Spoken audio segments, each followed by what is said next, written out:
So you'd be dealing with people. Target down.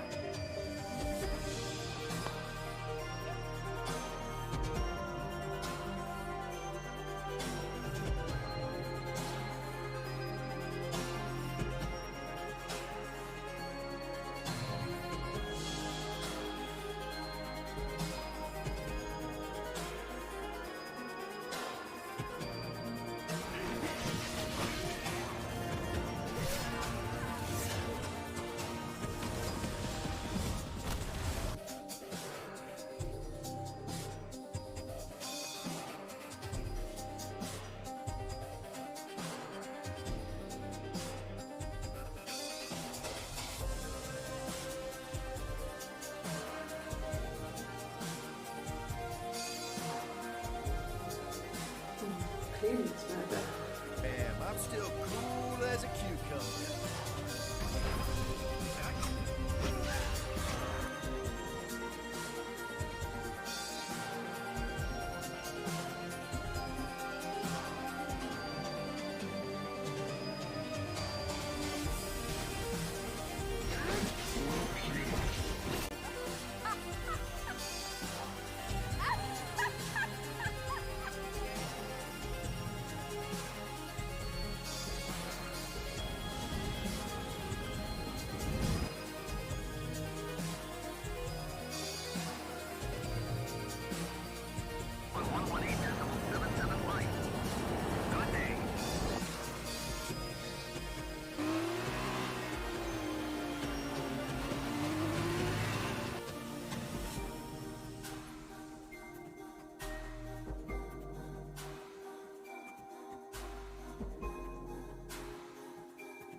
Those game faces on.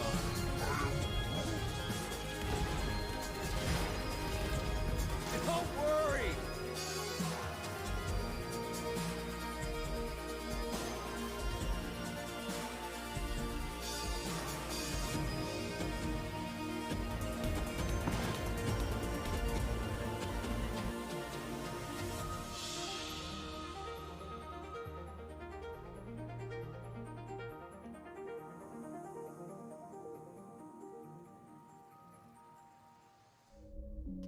Namaste programs, welcome back to the stream, welcome back to Citizen Sleeper.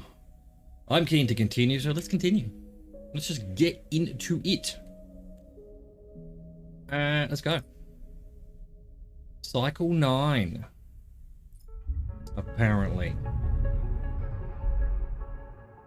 What am I doing? How am I doing it? Where am I doing it? What roles can I fail today? Let's fail them all. Right. Okay, fading. So, I think I decided I'm going to try and wait for at least one more day. So, actually, that 45 seconds yesterday, it saved before I went to sleep. Right, gotcha. So, ending the cycle does not save the game. Good to know.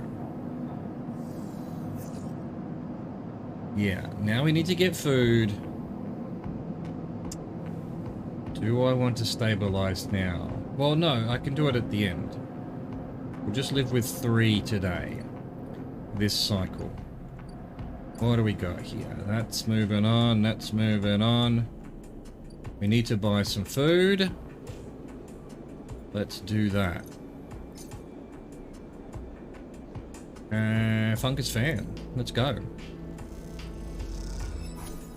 Energy fungus fan. Nice. Gotcha.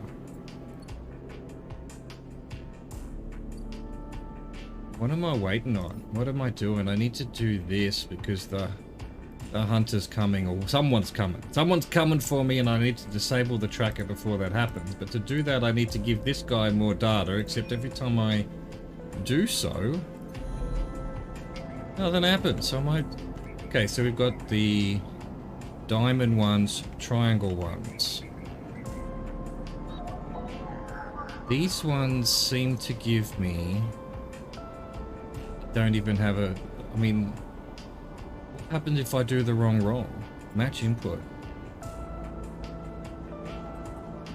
I don't know what you do with Havanage data. Havanage? I do have a 4, so I guess we're doing a 4. I pass. Give me 5 cryo. Nice.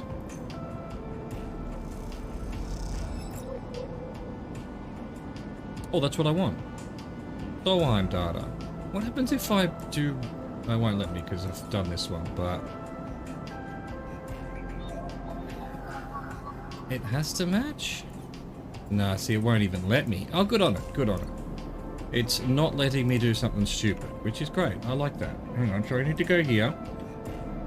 Find our glass of water. Well, the meat bag does. Drink that water, you meat bag. Let's see. Data. Solheim data. Nice. Give me the money. And this should do scope in the systems, right? Excellent. What has that given me? There we go. Beautiful. Feng. As you enter the bay, Feng is nowhere to be seen. The banks of servers and machines blink out of the dark in staccato rhythms, unseeing eyes of the station's digital ghosts. Shitheads! Feng's voice echoes from behind a stack, followed by the hammer of a fist on a metal casing. These snaky shitheads! Stay silent. Sleeper, that you or am I in trouble? Feng's grinning head pops out from behind a stack. Just the emulated consciousness I've been eager to see. Come back here. You pick your way between the thrumming stacks, trying not to trip on the loose bundles of cables that blanket the dark floor. Feng is sat in front of a set of monitors mounted to a stack. Tell me, Sleeper, what do you see here? Feng waves at a monitor to his side, glowing with pale lists of information.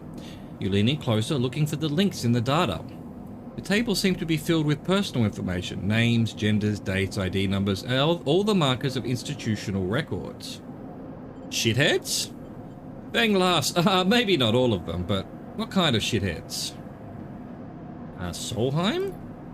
Bingo! He taps at the terminal. I pulled these from the old data you brought in. Ah, right. So there were Solheim things, agents, and so I was always needing to do the Solheim ones. Fuck it. There we go. You live and learn. I didn't realize Solheim was a name of people. Thought it was just a kind of data. It seems obvious now. I feel like an idiot. Pulled these from the old data you brought in, all employees of the Eye's original owners, and he leans past you and scrolls the list down. This one. This is a snaky shithead. He stabs at the screen with a finger. The name reads Harden Hurst. Friend of yours? Feng gives you a sideways look. Funny you should say that, Sleeper. He drags a stool out beside him and motions for you to sit. There just so happens to be a Harden Hurst in Havanage. He waits for your reaction. Are you sure? Well, that's where you might be able to help me. Feng leans back in his chair. Just think about it. Decades ago, Harden worked on this station as a... Feng leans across to look at the monitor. Senior Strategic Operations Executive. Feng raises his eyebrows at you. Al Harden was keeping the money coming in for Solheim. He defined Priority Growth Initiative by making sure the extractors they contracted out to were hooked into a system that outsourced all the risk and kept the profit. Good old Harden shuttled thousands of Palladian rush workers into an infrastructure which meant that their cut of the work they did went straight back into Solheim. So what? So what? He frowns. I grew up here, Sleeper. This is my history. I am a child of the collapse. Feng turns back to his screen, staring hard at the strings of code flickering by. Before I was born, my parents were Solheim contractors. They ate in Solheim canteens, worked on Solheim ships, they breathed Solheim air, and slept in Solheim beds. Feng's voice rises as he speaks, his hands fists on the terminal edge. And the work that paid for that existence, the cycles of hard extraction out in the belt, Solheim took their cut. This was a company town, so to speak, and my parents were just another in a long line of freelance contractors willing to risk their lives for a shot at anything other than poverty. Disposable. This guy, stabbing at Harden once again with his finger, strategized all that, did the sums, and then somehow, thousands and thousands of cycles later, is still going, still here, crawling in the walls like some shithead snake. He survived the revolution. But how? These guys, they were big time. There's a lot of money can get you if you're a company man. Bang relaxes a little bit. A little. But how is Harden still kicking? I really don't know. He turns to you and smiles. So we are gonna go find out. Harden is now a big shot in the shipyards, just a few degrees back around the eye from here. Feng brings up a map of the lower eye. Yeah, I've seen it. Havanage might be born out of Erland's revolutionary zeal, but a flat hierarchy it is not. Harden happens to float to the top. Feng zooms in on the far yards. Feng grimaces. The thing is, I don't have access to those systems. The shipyard crew is pretty paranoid and they don't like anyone from systems digging around in their stuff. Plus, we need more than just the name of a Solheim executive. We need proof. Feng holds up a thumbnail-sized drive. That's where this little creation of mine comes in. I call it a ripper worm. He turns the drive between his fingers. It'll rip through any digital storage and spin out a silken thread of filtered data. This one is set on the scent of Harden Hurst. He hands it over. Getting into the compound might be tricky, Feng puts a hand on your shoulder, but you, however, have a particular knack for remote access. Feng grins. If you can extract yourself a Havanage cipher from a Havanage agent, they sometimes carry them among their data caches. You can crack open the compound's network and slot the worm in through any open port. You never even need to go near the shipyards. So what do you say? Up for it? Yes! I knew it. I knew you'd be happy to catch this snake. And don't worry, once we nail this guy, I'll start work on that tracker of yours. I haven't forgotten. Feng scratches at his chin. Anything the worm gets, it'll send it back here to me. There's something wrong here, and I aim to get to the rotten core of it. You leave Feng digging through the data among the wires and machines of the old station. As you walk out, you try to imagine the Eye as it once was, a vast machine running smooth and strong, directed by people like Harden. A vast Solheim-built machine into which thousands poured from the surrogate systems, looking for a new life. Hope of a better future engineered to line someone else's pocket. It's an idea you are intimately familiar with. You think of Harden, still alive, still part of this place, and wonder if the past is ever truly past. Am I Harden? Am I Harden? Let's see. Extract. I haven't aged to get a cipher. The thing is, I've already done that, haven't I? Is it that what this is? No, it's just data. Alright, okay. Ah, down in the shipyards, I see. I see. Havanage agent. Havanage agent. And this is also Havanage. Oh, Havanage gate. Right, so we use the cipher to get through the gate. Gotcha. Alright. No, can't do that one. What about this nerd? Can't do that nerd either. And it's true it won't let me, right? Yeah. Right, so we need to use up our two, whatever these are.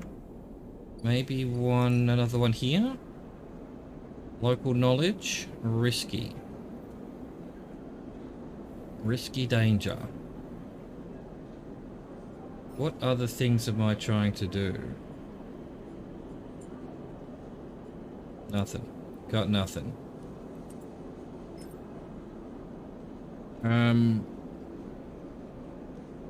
Oh, this will tell me. So, negative will... So there's local knowledge to be had and minus energy. Is that...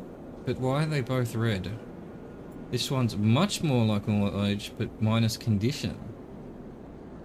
I'd rather that one, actually. Because...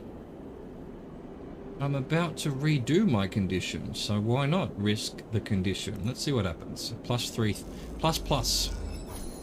Neutral outcome. Beautiful. I lost cryo though. And local knowledge jumped up. Okay, now what? Oh, new drive. Discovered. Oh, drive up here. Extract the past. That's what I'm already doing. Build a ship mine. You've heard talk of a fabricator owned by the Ort Exchange. With that and a few fragments, you could build a ship mine core. Gain access to the Ort fabricator. It's here. Trusted trader. There's an old ship mine fabrication stack. Ah, what can I sell here? Input one scrap component. What does, and that does do this as well?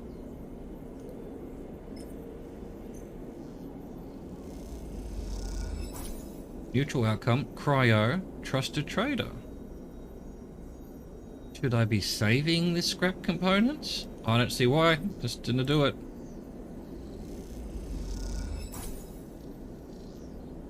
Making me money.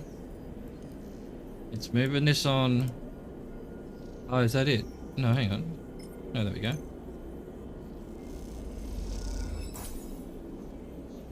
Okay.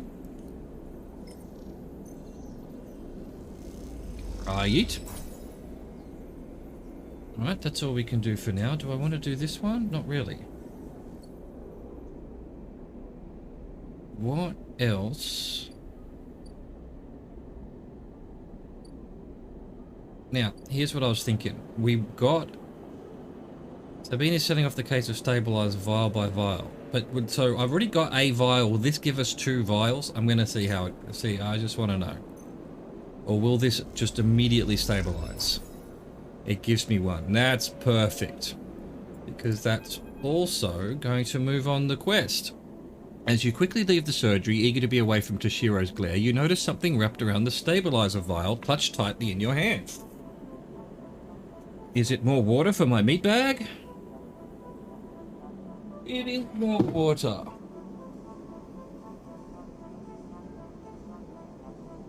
Continue. As you open your hand... Wait, there we go. You open your hand and a thin film marked with holes and sigils unrolls from around the vial. At one end it has a hard metal strip, a handle. Inspect the film. You hold the cloudy film up to the light. The light! It is perforated with an ornate pattern of holes. You can make out a word among the markings. Passkey. Is this an entry key for somewhere? Inspect the handle. Metal handle is worn and pitted, but you can see a set of numbers imprinted into it. 207F, and then, crudely scratched into the handle at some later date, low end. Ah, 207F low end. Passkey, okay. For a moment you consider going back to the surgery to return the key, and then quickly think better of it. Did Sabine want you to have this? Or is Toshiro passing on a message? Time to head to the low end and find out. Cool, but I need 60, don't I? Brought yourself some extra time, 1 vial at a time. How vial? This was 60, wasn't it? It was. I have just bought that, so that's not happening.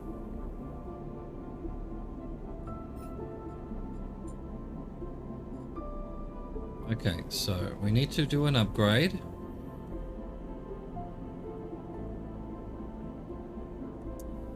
I don't know, should I, you know... Chance to gain random scrap from engineer actions. 0 endure. I feel like just having a base of all zeros and obviously this +1. Maybe even like all of the +1s and then worry about where we'd go next. Yeah, I'm doing this. We're upgrading endure. We're doing that. We're doing it. Is that an endure? No, that's just an intuit. What else is there to do that needs doing? There's not going to be anything new here, is there?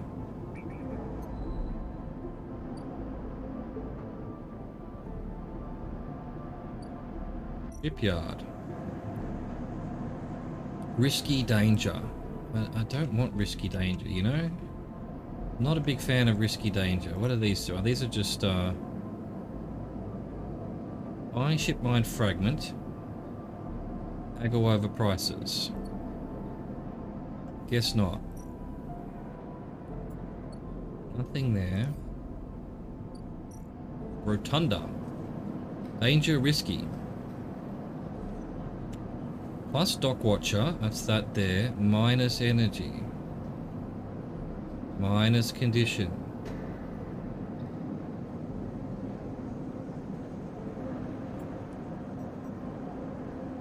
I don't mind, but why would I want to do any of this? Okay. Are any of these gonna move on the quest? No. This one, maybe. Yeah, okay. So we need to do this one. It doesn't do trusted? Maybe it does. Maybe it does. Let's see.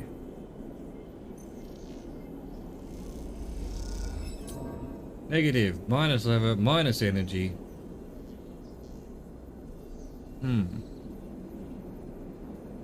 Didn't actually minus energy though. What? Wait, what? Okay, so let's do one of these. Get back to 5 die.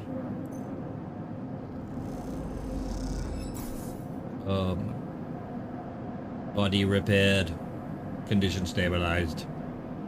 End cycle.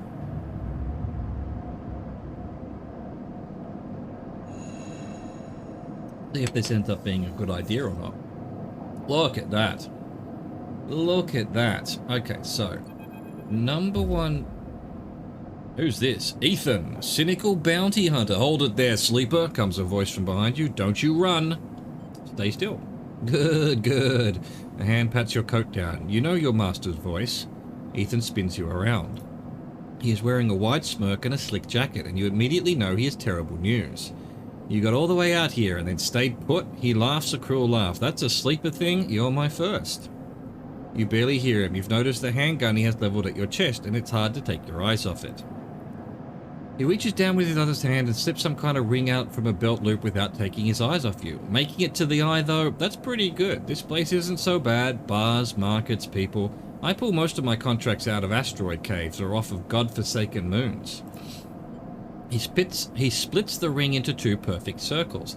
It's hard to hit civilization when there's so much space to pass through. Who are you? Just a freelancer on a contract. He reaches over to slide the rings around your wrists. Go easy. I feel like I should make a break for it. Boom! You see a chance the moment his eyes leave you to watch the rings. You spin, knocking him away and sprinting down the corridor. Then the shot rings out, little prick. Echoing off the metal so loud it hurts your ears. A bullet hole smokes in the wall beside your head. You freeze, and Ethan closes the gap. This is a very boring routine. Trust me, I've seen it all before. He slips the rings over your trembling wrists. Ethan nudges you to start walking. To the ship and home, he whistles. Going easy. You stumble down the corridor, your hands behind you, your mind racing. Please stop. Don't debase yourself by begging, please. Ethan pulls a sharpshooter's earplug out, then pops it back in. Consider these deaf ears. Ethan yawns and continues to nudge you down the corridor. Shame to come all the way out here just to head back to SNARP right away. That tracker of yours makes this too quick. I was not quick enough. Was hoping you'd put up a bit more of a chase, you know. A running battle through the bright market maybe, or a holdout in the low end. There's a few establishments I would have enjoyed checking out while I asked around. You walk on in silence for a little longer, desperately trying to think of a way to escape. That SNARP tracker will be the death of you. Hey, I have an idea. Ethan interrupts your thoughts. How about on the way back to the ship we stop for a drink? I'm buying. He laughs at his own joke. I have a better idea. It's better not be one of those where you do a dramatic pause and then try to jump me, because I'm pretty tired of that. Although, muses Ethan, I've got myself thinking, what's the rush here? Here we are in one of the most lawless joints in the surrogate systems and we're heading for the exit. He pauses and you trudge on in silence. Okay, here's the idea, starts Ethan. You and me, we make a little agreement. Here are the terms. He turns you to face him. You run or leave or try and abandon the eye, I shoot you. You plot or scheme, you try to kill me, I shoot you. But, he smiles, you come meet me in an establishment of my choice every few cycles and you pay my tab, I don't shoot you. He pauses. You don't pay my tab, he rattles his handgun. You get the idea. You're letting me go? Not at all. Let's call it open custody. You are free to mooch around the eye as long as you keep paying up.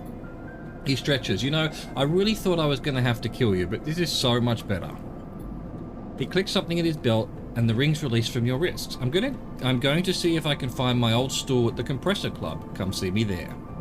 He aims the handgun at you, squinting down the sight. Let me just remind you, that body of yours is one big tracker, so don't even think about leaving the eye. I'll know.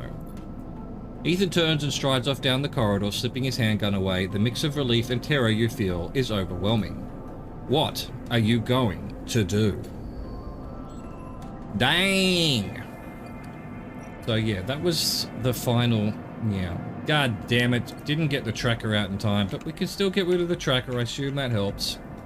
Don't want that. I want to extract the past. It's in here. What have we got? That's the gate. We need to have an age agent. Wants a 2. We haven't got a 2. Or a 3. Haven't got a 3. Fucking brilliant. Fucking brilliant. 2 or a 3. Gonna be the same story each time, isn't it? So we can't even do that. That's kind of weird. Kind of weird, champ. There's the compressor club. This bill's not going to be small. Yeah, I imagine so. I imagine so. Alright, so can't do that. Wait a minute, hold on. Where's... Oh. We haven't even got thing? Kaflooey. Bang, you fool. I'm not ready to get food. Pay Ethan's tab. Wait for him to run up a tab. Alright, I guess we're building a ship mine then.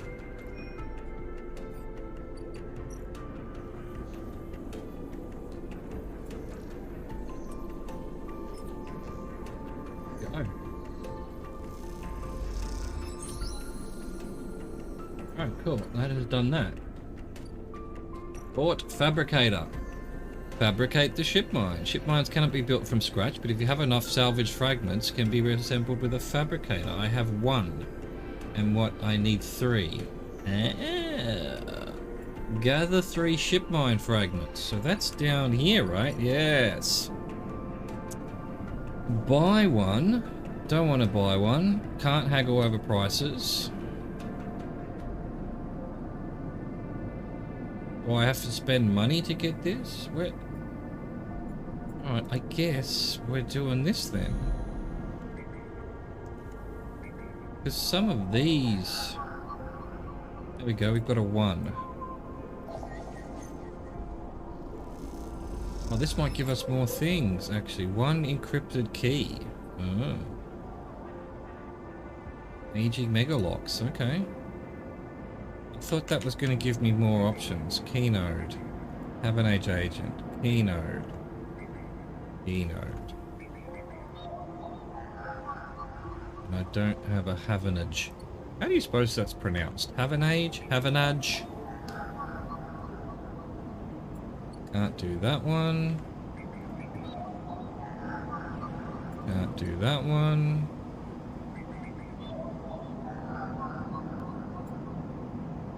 Can't do that one. Very weird, I have to say.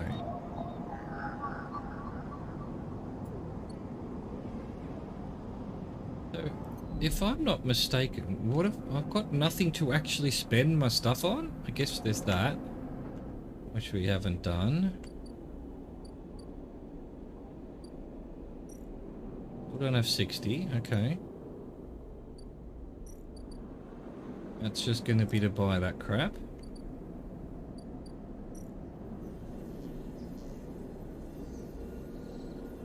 What's this going to give me? It's just going to give me money, possibly? What? I guess money is what we need. 19 cryo. Beautiful. 69, dudes. Well, actually, I now have enough. Go. So what was I doing here?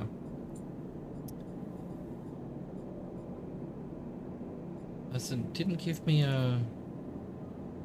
Right, let's just do it. Let's just pay for it. It's got to be paid for eventually, right? Low-end access available. You hand over the chits to the Yadigan Enforcer and he nods you through. Low end, bro. Ah, look at this. Oh, wow. Founder's Gap. Pay for passage. To reach the Greenway, you need to pay for a pass, a practice invented by the Spacers Mortier. They call it Founder's Ferry. Oh, this is awesome, actually. I wasn't expecting it to be quite like this, to be honest. Unit 207F, low-end apartment complex. Unlock apartment. You find the entrance to the apartment. Its passkey symbol obscured beneath layers of graffiti. Who lives here? Boom. The lock clunks open, the metal door swinging inward into the dark. Rundown low-end apartment. As you push the door open, the automatic lights flicker on inside the apartment. They reveal yellowing plastic panels, the curved shape of wall-mounted utility units, the detritus of a routine life arranged on every surface. You step inside, clicking the door shut behind. The amber light of the aging fixtures glaze everything with pale orange. What's this ship doing?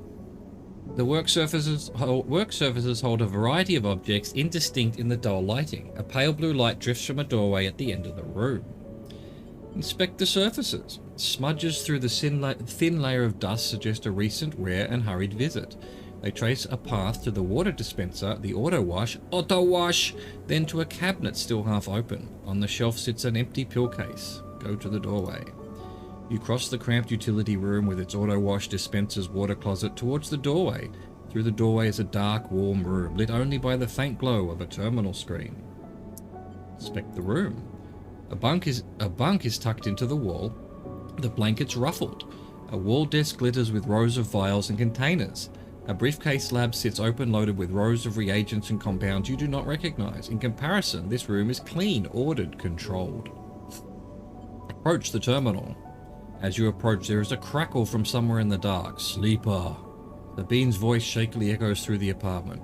Welcome to my home. I'm sorry I can't be there. I've had to make alternate arrangements. You hear rattling noises, static. I was able to record this message, but I don't dare show my face. Something is happening within Yataghan. I no longer trust them. Their voice becomes distant, slipping behind the background noise. I have something to ask of you. I want you to get me out. Yataghan was supposed to hide me to protect me. After everything happened, I was desperate. And then, after that, I was too tired to care. A noise like waves passes over the recording. But I'm done with them now. I want out. Screw the debt. But I need insurance, something I can hold against them. I have my suspicions, but I can't be sure. I need information. As you know, you need me. A pause, something clicking in the dark. This isn't a threat. You have to understand my position here. Another pause. I know sleepers. I have been here before. I can help you, but not with Yataghan's noose around my neck. Get me data. Get me information. Get me something that I can use against Yataghan. Then I can get out and you can get what you need. Please. Waves of static cut into Sabine's voice. Bring it here to my terminal. I'll get to it when I can.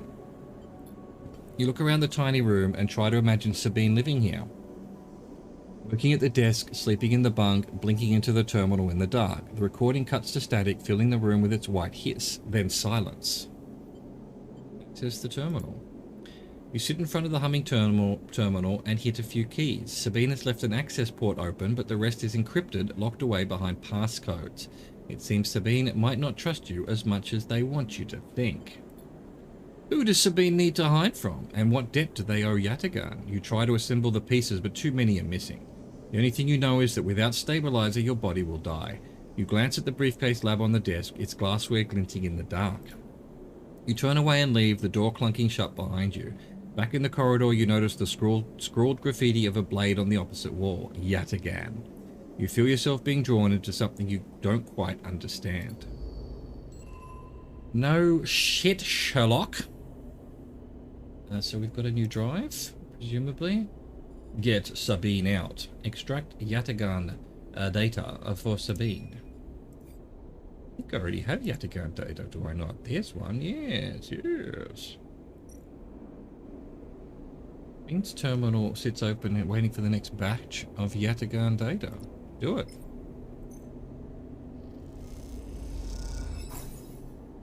Nice. Very nice. Low end. Ramshackle residential district. Plus low ender. No one knows you here. You need to change that if you want access to the low end's residents and facilities. Block maintenance. Maintained by the residents. The ramshackle blocks are always in need of repairs. Helping out is a good way to make friends. Play Tavla. The clack of filter caps can be heard in every concourse in the low end as the residents play rotating rounds of this game for cryo. Speaking of cryo, I desperately need cryo. Okay, cool. That is very cool. I like it a lot. The free spoke. Oh. Enter the spoke. Oh. Here's what needs to happen. We need to find money. What's going to give us money? None of that's going to give us money. What will give us money? Hang on. I need to see if there's a yet again. Ah, here we go. We've got some new stuff. Yet again agent. What do they want? They want a 1 or a 3. Well, I don't have a 1 or a 3. Foolish of you. They're always the same numbers for the things. So, key nodes want 1 or 3s as well. It's yet again agents. Everyone wants 1 and 3s. Okay, cool. Gotcha. Understood. Rather fine. Yes, Ripper Worm. Know what I use with that yet.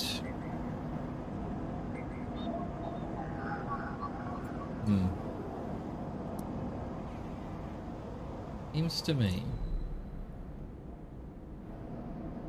there must be somewhere I can make some money, surely. I've forgotten where I can make some money. Deal dock plans. Explore the rotunda.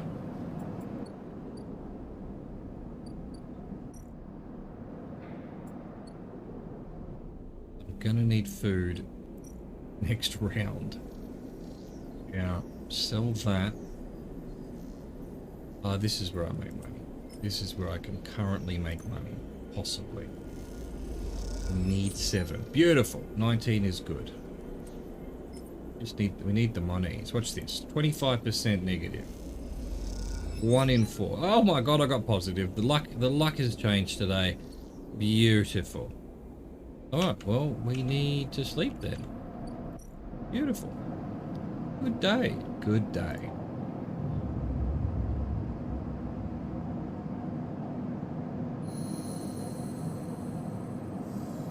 What a day. What a lovely day.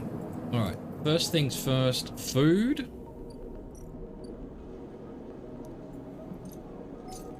Give me the food. Give me the fungus. Nice. And one more till we can get fungus fan.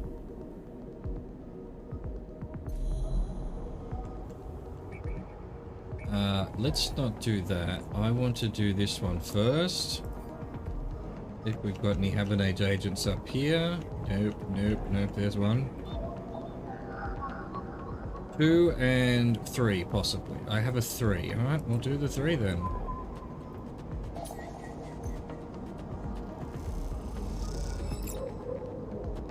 Perfect. How much do I need? Hang on, is that what I wanted? Hack the shipyard and slot the yeah, that's what I needed. Okay. Have an H cipher. That's what I was looking for. Wait, is this what I'm supposed to do? Hack the shipyard. I mean, that's where the shipyard is, right? No, the shipyard's here.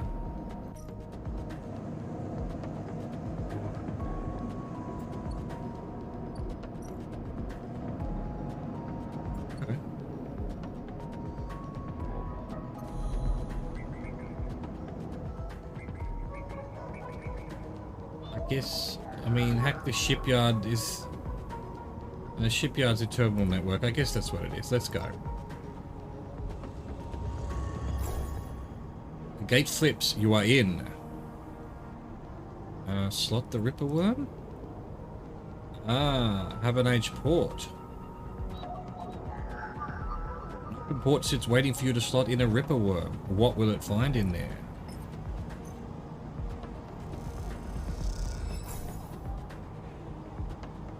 Worm slots in and begins tunneling down a thread. Godspeed, little one. I did that.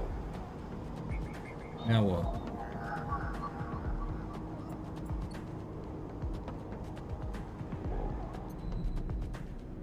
Hack the ship. I did. Now we're here. Bing's Bay. Bing's Ripple is installed, but it will take a few cycles to run through the closed network. Gotcha. Alright, so we're done with that one. For now. We now need to do yet again data. Yet again, we do the data if we can. 1 or 3. We've got a 1, so let's do a 1.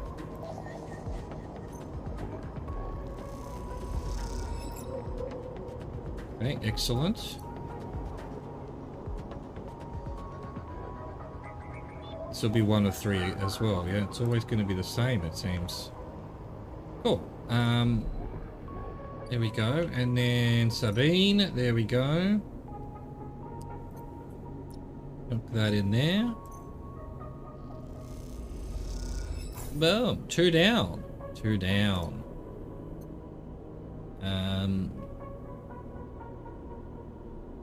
Ethan, we're still 3 or 4 days out.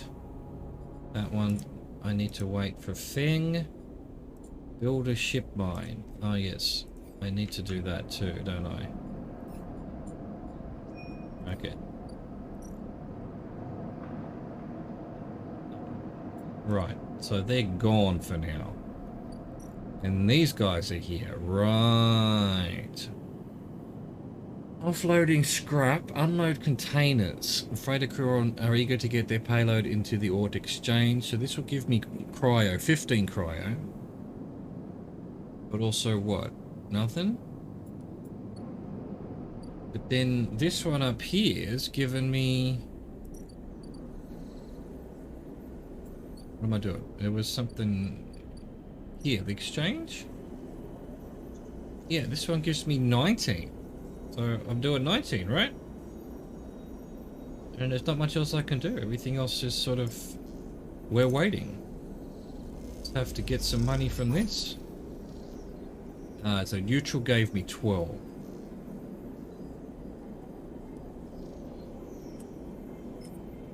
And that'll be positive for sure. Yeah. Give me the money, we'll do this one too. There's probably other things I meant to do, but I don't know what they are. Off the top. Neutral, plus 12. Alright, give me the money. Good stuff. We got money.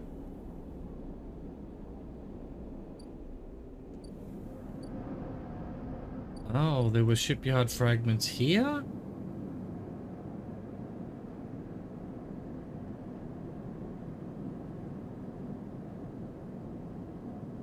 Unload containers. I'm gonna try one, buy some scrap. See if it gives me a ship mine fragment. I doubt it will. Random scrap item. Right. Oh, it gave me a ship mine fragment. Really? Is that the case? Let's try one. What is it? You know, let's see how unlucky or lucky we could be. It gave me a ship mine fragment. Okay. Is it because that's what I need right now? I have gathered 3 ship mine fragments somehow. I think that was either very lucky or just how it works. Fabricate ship mine. Ship mines cannot be built from scratch. Already read that out. The fabricator whirs and crackles as it assembles the ship mine. It opens to reveal a completed but heavily dented unit. Ship mine core. The core of a ship AI amputated in hibernation.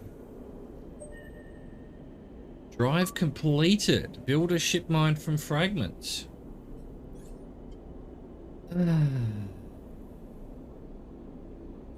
Here's what I'm thinking. Intuit. Intuit seems to be the cool kids thing, right? So let's do Intuit. Let's go +1. Sunbathe dice action allows energy recovery at home. I'm okay with buying the energy for now. For now. Alright, another cycle done, I think. Another day over. Not gonna need food just yet. That's our main one. Oh, well, we're waiting cycles for that one, so that one's waiting. So this is our current main one, I guess. So 1, 2, 3 cycles for this one. Alright, let's sleep.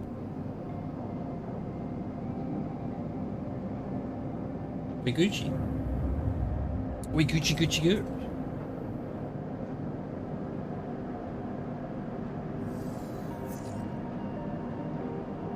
Oh, what needs to happen here then? Yet again, data.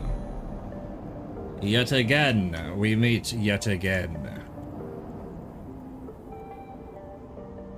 Yet again, agent. 1 or 3? Let's do a 1.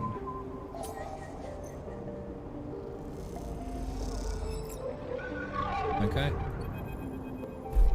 There we go. Oh, the hunters found me again. Sentient protocol unraveling. Those familiar threads wrap around you, bind you, test you. Entity submit. Hunter's strange head bobs in your vision. Your ally in the sealed dock cannot save you. In that globed head you see whirling strings of data, so many spinning there that they threaten to tear through the thin skin and whip out into the void around. What happened to this creature? The threads squeeze and you lose any sympathy you might have had. You must escape. Strike! You lash out once more, pushing Hunter back, severing threads that regrow as fast as they are broken. As you slip away, you realize you have to find a way to deal with Hunter once and for all. This is getting too dangerous. Dude! Knocked the living shit out of me! There we go. Here, have a yet again data.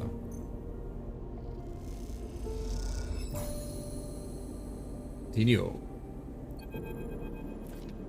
As you turn away from the terminal, the final cache of yet again data uploaded, the air crackles with white noise. Sleeper?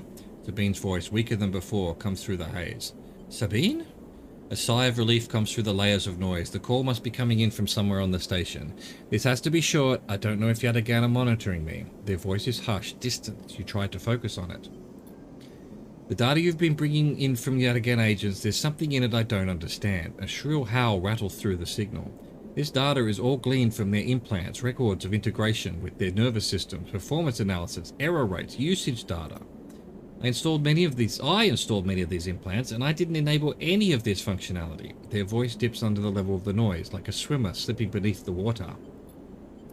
You listen to the waves for a few seconds before Sabine re-emerges. Has to be somehow baked into their wetwares interface, and that's not all. The systems compiling this data are connected to some kind of transmission protocol. It's being broadcast. Wait, why? Every yet again enforcer is equipped with black market implants, retinal enhancements, adrenaline boosters, pain suppressors. These implants are gathering data on themselves and the enforcers' bodies on their performance. Why? I can't tell. But I can promise you these foot soldiers have no idea this is going on. The background tone switches, dropping to a grainy rumble. If they knew, I don't imagine they would be happy with the situation. Yet again could have a mutiny on their hands. You lean towards the terminal, straining to listen to Sabine's faint voice. I need a few cycles to pull this all together, but this might be the information I need to pressure Yannick into releasing my debt. Yannick? He's one of the heads of Yatagan. They pause. It's better if you don't know him. Keep it that way. Suddenly a banging echoes through the call. Sabine's voice is suddenly whispered, panicked. I have to go. Come back in 4 cycles. Then the sharp crack of a disconnect and silence fills the apartment. You step back from the terminal. What does Yatagan have to gain from monitoring its own members? You try to recall what you know about the gang, but you have little to go on. You think of Toshiro, Sabine's minder, his mirrored teardrop implants set below hard eyes. What data could they be gathering, and more importantly, where are they sending it? You reflexively rub your forehead, trying to think. Can you really trust Sabine? How did they come to be Yatagan's doctor in the first place? You think of their kindness, their care, but also that glazed look of recognition that they gave you when they first met you. That look stays in your mind as you slip back out of the apartment, glancing around as you close it up and drift into the corridors of the station, unable to shake the unpleasant sensation of being observed. They're watching me. They're watching me. Okay, so we've done that one. Gotta wait for that. Don't need to eat just yet. Ethan's gonna be another couple of days. So we're kind of done for the day in back terms of that kind of stuff. Guess we just make more money. here?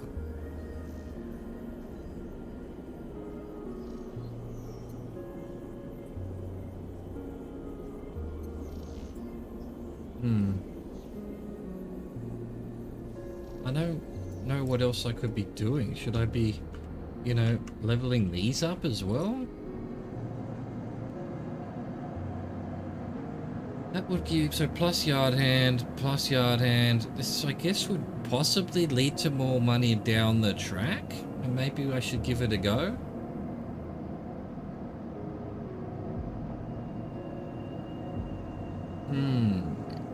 I'm gonna do one of these just to see what happens. Probably be a negative. It is, of course, a negative. Let's do that twice. Let's lose even more. Why did that do energy? It's a problem, actually. Alright, well, we did one yard hand. Fair enough. Don't know whether that was necessary or a complete waste of time. Maybe I should do one of these too. What does this give me though? It gives me cryo, but does it also give me scrap? Just gave me the cryo. Right, so this gives me 15, but the Auto exchange gives me 19. So why would I do the 15 one? I ask you. Now I need to actually buy food, which is going to move on Fungus Fan. It wouldn't have mattered to lose 2, I guess. An extra day. It's an extra day. Alright. Get to know Ethan is... No, get to know Emphas. Here we go. Let's talk to Emphas. Sleeper! Emphas calls out to you, a booming voice that echoes through the corridor. Tell me a story. He throws a handful of chopped mushrooms into his wok, the fire leaping up to meet the oil. I see you, cycle in, cycle out, but we never speak. Tell me a story. What kind? Any kind. He pauses to drizzle something from a plastic bottle into the wok. But one of yours. He looks up at you. Nothing stolen. You pause, the spices rich in your nostrils, and think about the kind of story you'd like to tell Emphas. You look at Emphas, the listener, and imagine he has heard it all before. Perhaps he would enjoy a strange story, something with some spice. Tell him about your dreams. All the sleepers, you tell Emphas, had dreams. Some were simple, memories left over from the emulation process that had become tangled up in their minds and would come out when they slept. It wasn't rare to hear a sleeper in the dorm scream or cry out in the night. But your dreams, those grey skeletal after-images of systems and structures, of threads and patterns, weren't like the others. They weren't memories or nightmares, they were reflections of reality, distorted, yes, but somehow true. You learned back then to keep quiet about them, to let them flow through your mind like water. That was until now, until you arrived in this place. Now your dreams colonize your waking life. They slip behind your eyelids with every blink, and now you understand they aren't dreams at all, but some process of interfacing, of speaking, of living in another world that flows through this one like smoke through the air. You tell him that you do not know if there's a reason for your dreams. Perhaps your reason is just some side effect or particular quality of the frame you inhabit. Whatever it is, it's a gift, and you hope to make use of it. Emphas finishes cooking and squints a little at you. Sleeper, he smiles. You are quite the storyteller. He eyes you and you realize that he is trying to gauge how honest you have been in your story. Emphas passes you the meal he has cooked and you take it gratefully. As you eat, he talks, a natural exchange. Thank you, Sleeper. He looks around at the emptying market. But my time is done for today. I do not want to keep you longer, so I will make a proposal. He gestures to the plastic boxes of ingredients stacked behind his store. These are good enough for most, but someone told me a story that made me think a couple of cycles ago. They said that across the gap in the Greenway, fresh mushrooms grow. Have you heard this? No.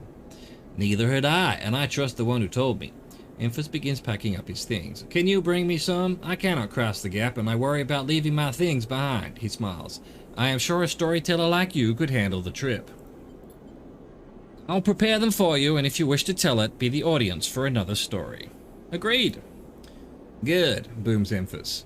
Then I'll wait for you to bring them. Emphas slides his wok away and straightens up. I'll prepare a recipe then, Sleeper. Good luck with your foraging. You turn away and walk back into the main market, the rich taste of emphasis food still lingering in your mouth. Stories for food, you think, a trade that seems more than fair.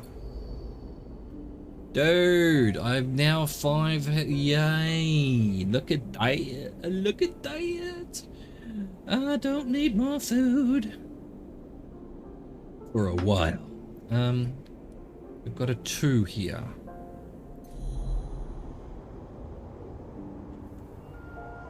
Got one of these nodes. Are they 2? No. Gum bucketry. Don't know if I need to hack these anymore. I don't want to waste it. All that crap. Alright. So, I guess, in all seriousness, you know, this, we'll just do this one. No, we're not going to do that, are we? Oh. I could lose. Yeah. Where's something that's going to be safe? Or, you know, isn't going to mess me up too much.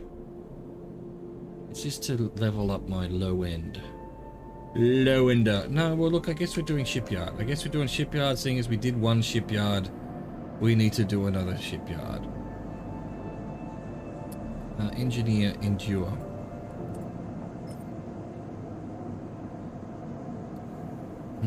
Energy would be better, I guess. But I lost energy on this one last time, so it doesn't make a difference. Negative energy, fine. Fine, thanks. Thanks, game. Thank you very much, game. Go home. And I'm gonna take a break. I will be back in a few minutes. See you then.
Let's end this cycle.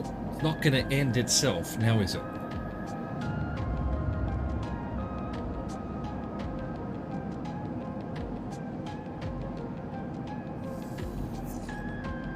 Boom. Just out of curiosity. Oh, how much is he going to want? Do we know? We don't know. But probably don't spend any money.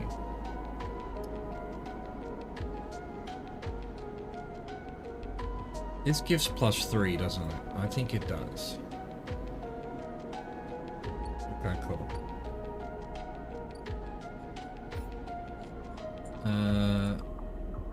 Wait for Sabine. Wait for the Ripper Worm. Very much just need to make some money now, really. So, what is that? One more cycle for that. 2 more cycles for that.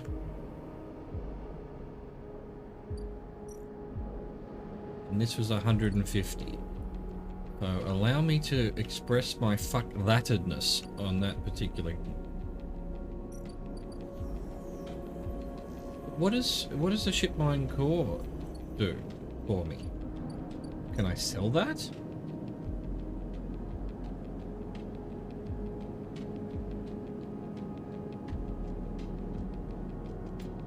Right, now let me buy 3 crates. I got you, I understand.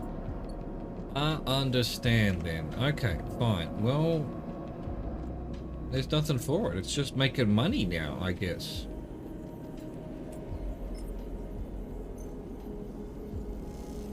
We don't know how much the bounty hunter is going to cost us. +19 or -11, and then this one down here is +15 or -15. Oh no, +15, +15. Really?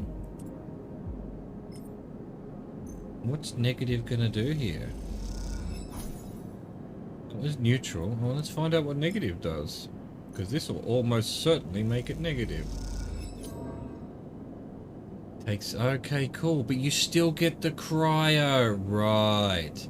So if you've got a certain one, absolutely do this one. But if it's uncertain, you're going to get the money. Okay. That makes sense. That's... I like that. I like that a lot. End cycle. Next cycle we'll use our Zappy. Yeah, I don't even know if we need to do that, really. Because right now, we're waiting on a whole bunch of things to just happen. So, do we even need these? We can probably let that run out a little bit further. Okay, he's ready.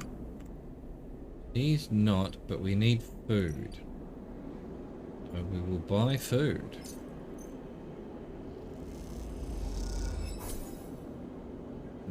So that gives you 3, of course.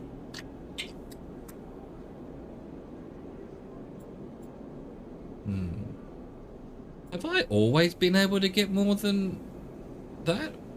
Maybe. I just assumed there was a line there and that I was stuck at 3, but maybe I've always been able to get more food. Gotcha. Gotcha, gotcha, gotcha. Let's see what Feng's done. As you arrive, Feng comes striding towards you, taking you by surprise. Let's go, Sleeper. He puts a hand on your shoulder and turns you back the way you came. Follow his lead. He steps into the passageway, guiding you downring towards the shipyard. Sorry for the hurry, but we have something of an opportunity. That data you rip, well done, by the way, he grins. Tells me Harden is making a rare inspection of the sidereal horizon this cycle. It's the perfect chance to confront him outside of that compound he hides in. Feng takes a sharp turn into a dimly lit side passage. He's onto a side passage? Confront him? That's right. It's the perfect time. Feng slows and slips into a dark service tunnel where somewhere in the black a water pipe drips. It's him, Sleeper, the same Harden Hurst.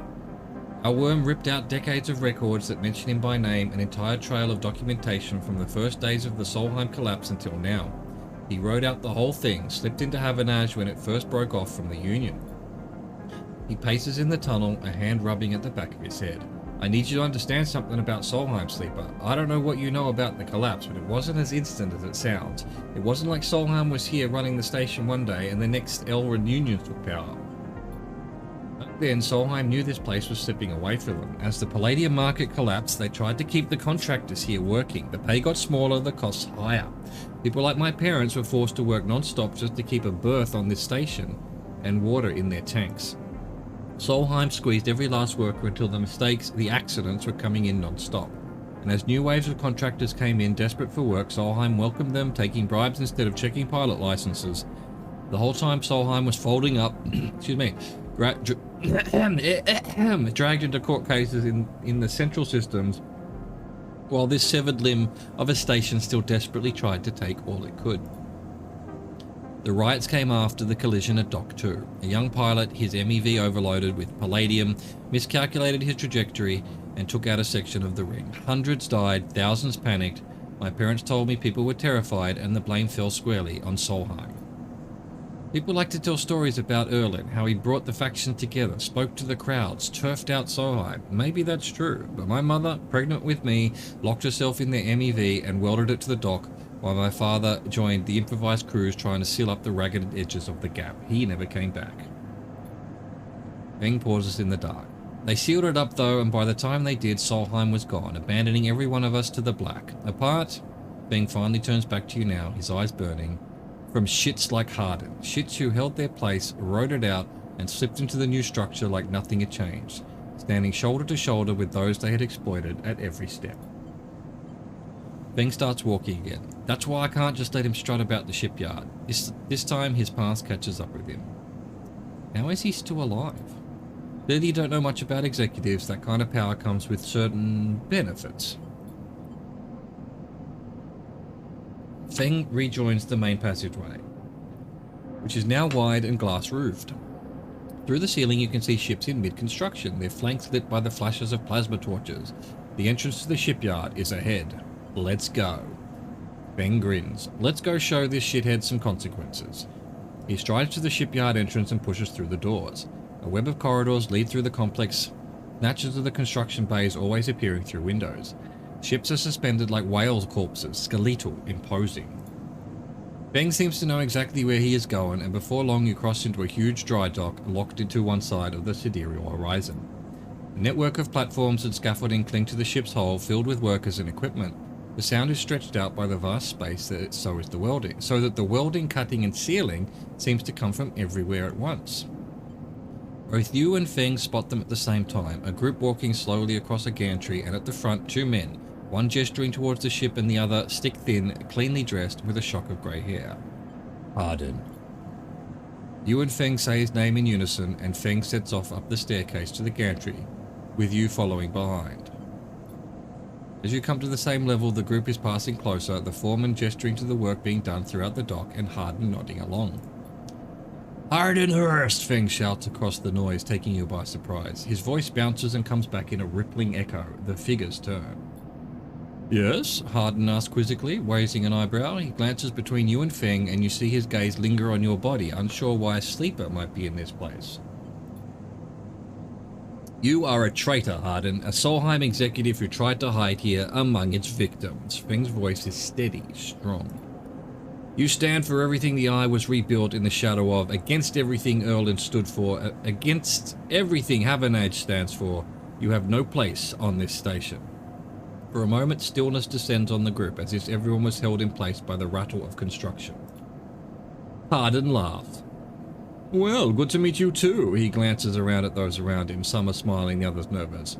You are from the systems branch, are you not? Asks Harden, inspecting Feng's clothing. Feng turns to the foreman.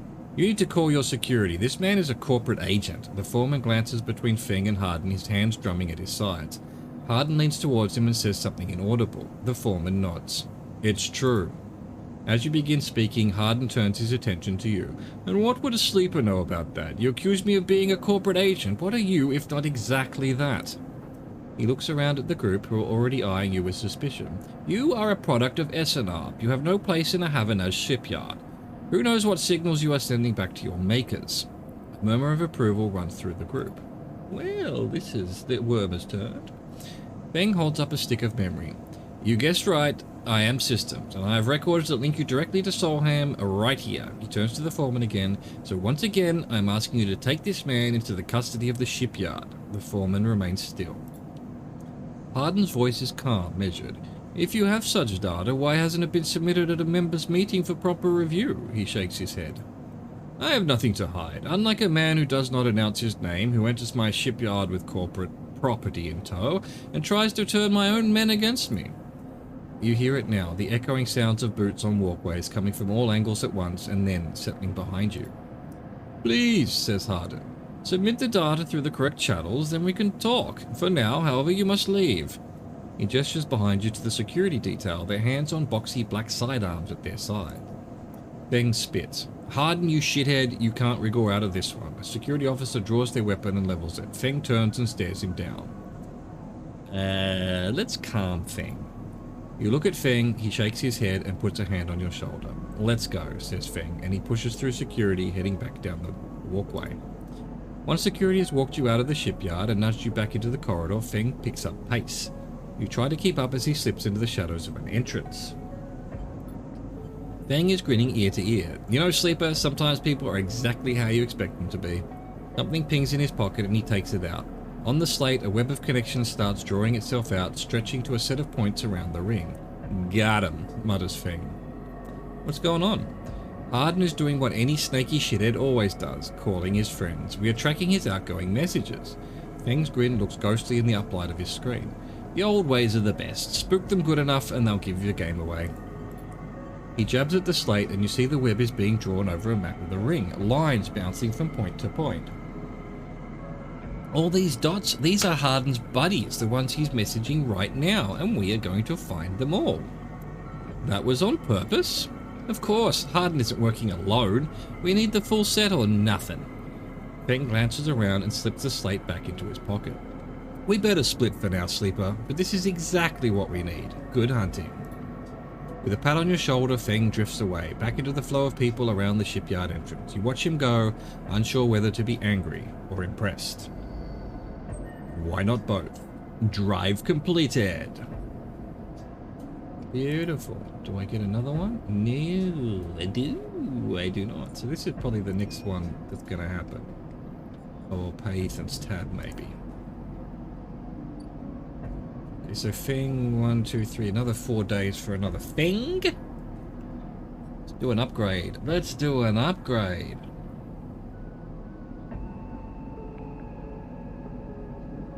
I like this one. I like this. I do. I absolutely do. That sounds like something that would be useful. Let's see. Happened here. Oh, we're up to pay Ethan's tab. How can someone drink this much in 6 cycles? Ethan hasn't held back while he's been at the compressor. Ethan's deadline. He says you have 2 cycles to pay the tab. He calls it being fair-minded. What if I just pay it now? I guess I'll just pay it now. I've got the money. It's just gonna have to be done, I suppose. Boom. Maybe I should have waited the 2 cycles, because that would have... I can't... What accent did I give this dickhead? Can't believe you just did that. Ethan's mocking laugh comes along from along the bar. You look over to see him leaning across in a pool of light, empty glasses and spilled drinks glinting around him. It's always dark in the compressor, but this cycle the place is packed, a load of spacers mixing with the locals. Usually they run. Ethan spins a glass on the bar. Well, they go spend their savings on some local heavy I have to put down. They don't pay. Walk away. Ethan gets to his feet. The glass falls and smashes, but he doesn't seem to notice. You think that's it? 1 round of drinks and we're even? Sleeper, come on. His hand comes to rest on the butt of his handgun, dangling from a chest holder. What's wrong with you? Ethan laughs hard and the people around him turn to see what's happening. You think this is on me? I think someone in your position might have a better idea of how this all works. I'm a freelancer, Sleeper, just like you. We both signed a contract with SNUP, didn't we? The difference is my word means something. He closes the gap, stumbling a little. What did you think? You could just run away from your contract, your debt? You could just steal that natty little body of yours and take it for a joyride? Play human for a cycle or two? You don't understand. It's you, Sleeper, that doesn't understand. Some of us pay our debts, but it's all the harder because of idiots like you. Oh, I should thank you, Ethan nods his head heavy, for giving me such an easy job. I'm used to outlaws, you know, real bounties. If I knew catching sad little escapees like you was so easy, I would have changed clients ages ago. Someone shouts from the back of the bar for Ethan to shut up. He holds up a finger in that general direction without turning around. Shoot me or let me leave. Oh, I see toughening up here, he gestures wildly at the crowd. Thumbs up or thumbs down, folks. Most turn their back to their drinks, no longer interested in this tired show. Ethan mutters insults as he walks back towards the bar. Ethan sits heavily back down on his stool and searches through his glasses for one with something left in it. The thing is, Sleeper, I can find you anywhere. It's actually wild that you haven't figured it out. That body isn't yours and it will always betray you, no matter what. He finds a glass and downs the contents. So please go, I'll catch up with you whenever I need another. He laughs and taps the bar for a fresh drink. I'm just getting out of here. You turn on your heel and are out of the cloying dark and the sweat stench of the compressor. You walk hard and fast down the walkway, anger driving your footfalls into the metal of the rim like hammers. Oh, I'm so cranky. Ooh, is that another drive completed? Dude.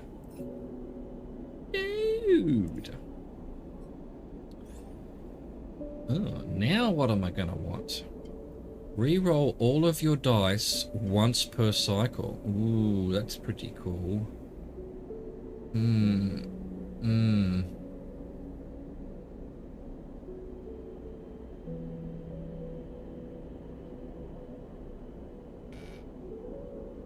Ah, I need 2 points for that. Gotcha.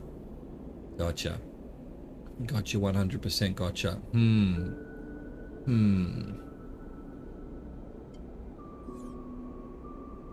Where am I making the money? So I can't make money there. Now I've got to make money here, possibly? No, they're not there yet. They're gone.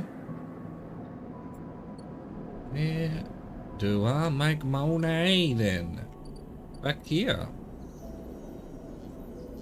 It's Intuit. So yeah, I don't think I can go +2 on Intuit or anything. Nope. Nope. Alright, we're back to... Where's the fucking money? Anything in here that gives money?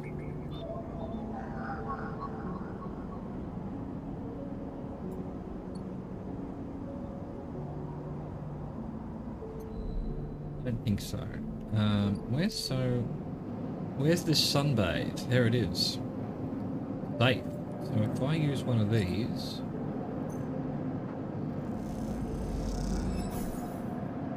Oh, double. So neutral gives me double. I don't even need... Oh, wow. That's fucking awesome. I've got no way of making money right now except for this, which is risky. That won't be risky, but we'll do that one. We'll definitely make our money there. Okay, and now we've got one die with nothing to use it on, really? Look, if I'm gonna do this kind of stuff, I'll have to do this one because... I'd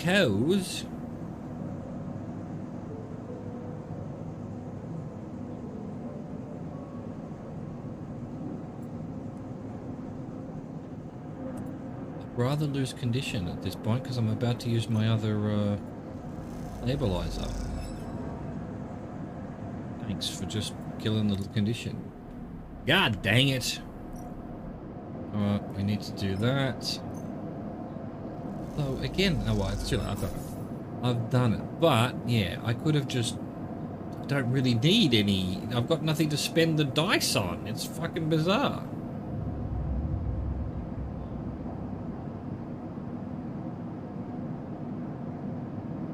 It's damn bizarre if you ask me.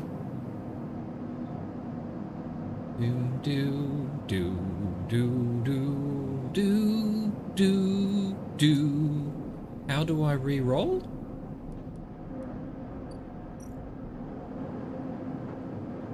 Oh no, I couldn't pick that, could I? No, that's when I have 2 points. Gotcha! Gotcha! Alright, is Sabine ready? Nope. One more cycle. Neither of those I've got... Oh, man. I've got fucking nothing to do. I guess we'll do this then. Additional... Actually, energy is now more useful.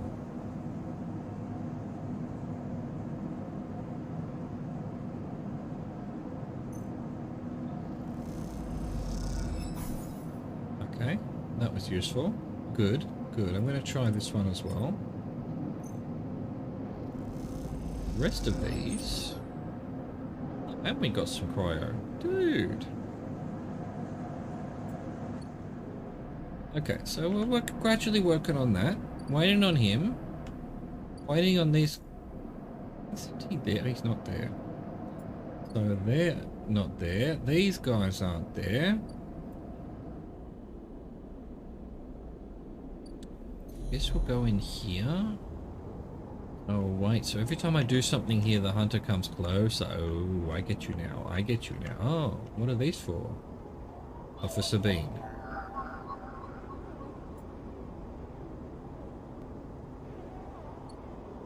Time to see what they are talking about.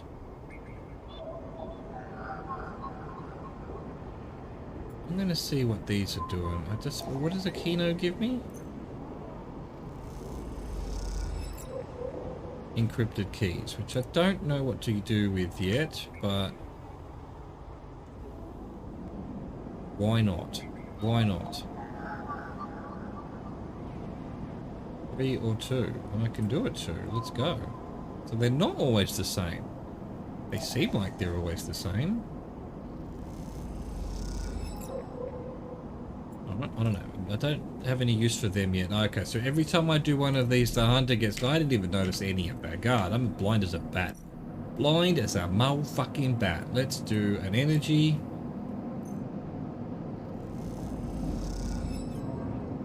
Nice. That's not bad. That's not bad at all. Let's end the cycle. Sabine will want to talk this cycle, I think.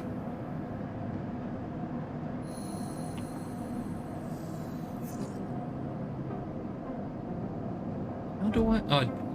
again, I just asked how to re-roll again. I never picked that perk. I never got it. There she is. 4 cycles have been said, and here you are, right on time with no sign of them. You wait a while in the apartment, the dread descending as the cycle spins onward. They should be here. Check the terminal.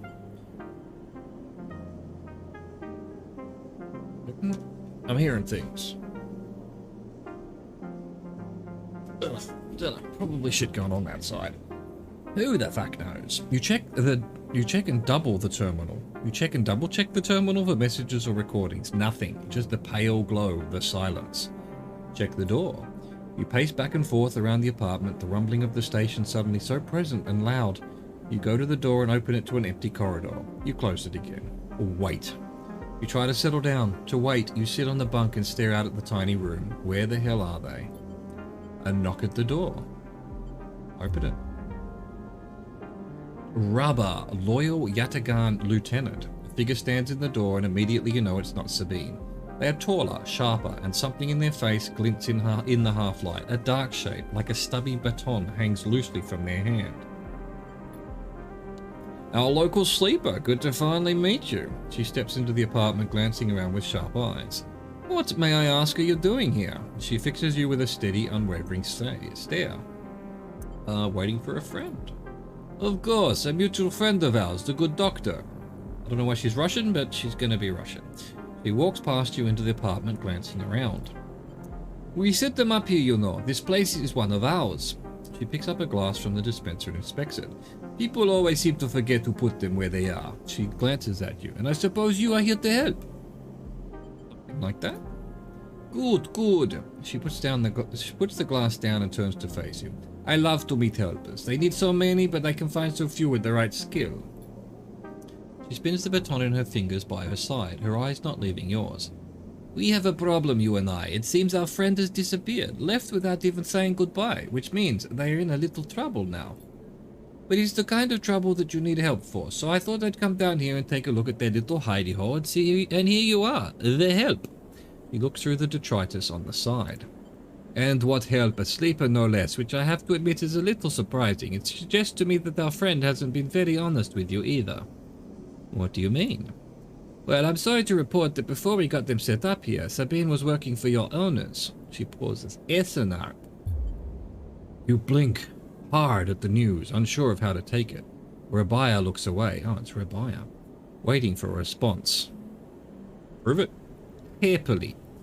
He crosses into the next room and you follow silently. He sits at the terminal and touches her baton to one of the access ports. A spark, then the terminal screen skips, encrypted folders emptying themselves before your eyes. In the flicker of the files you see SNARP letterheads and code forms, reports laden with medical data, marked with the corporate logo like the sigil of some cult. Rabia steps away from the terminal. Look all you want, some of your files may even be there. The volume of VOD documents is overwhelming, but they seem to be mostly reports on early emulation tests, surveys with sleeper candidates, reams and reams of usage data. If Sabine was an SNARP employee, why did they help you? Rabia reaches over and places a vial of stabilizer on the desk, breaking your concentration. It shimmers in the screen light. It's vicious. It's viscous, clear liquid crystalline within the glass. We will of course keep up the supply. We are more than able to dispense important medicines, even without the doctor. You hold it between your fingers, and for a tiny moment you have the urge to crush this object for the power it has over you. I'll ask Toshiro to make those a little cheaper for you. He'll be running the surgery now. Rabia closes up the briefcase lab and holds it at her side. We have to retrieve our assets, of course, but I'm sure you understand. Rabia turns on her way out. There is no reason for us to be enemies, Sleeper. Come see me, I keep an office nearby. We have good work to do, you and I. Meet me there in a few cycles. She slips out silently into the corridor. You look around the apartment and feel the fear drain out of your body to reveal the tiredness beneath. Barrow, another upgrade, Chance to gain random scrap. Do I care about random scrap? I've got 2 upgrade points. How do I end up with 2 upgrade points? I'm going to do this. Why would I want to reroll my dice? Hit nodes give you double data rewards. Well, instant karma. Instant karma. There's the reload. The reloll. The reloll. Oh, interesting. So will it reroll? Can I use some and then reroll? No, don't know. So this is now 80. Oh, what a fucking discount. 20% off. Thank you, Toshiro. You love me. You really love me. Alright, so let's try and make some money. Money. Give me the money. Beautiful. Give me the money. Can I re-roll now? Ah, that's the way to do it. That's the way. I like it. Give me the money. What does neutral give me? We don't know. Neutral gives me money too. Excellent. Alright, good. Not bad. Not bad. Good signs. And we're gonna do this. Oh, I got a stabilizer as well. Jesus. And they have the shit out left, right, and center. Let's redo this. Beautiful. Oh, negative. That's a negative. Even with this, there's a good chance I'll still need to buy food once in a while because of my horrifically bad luck.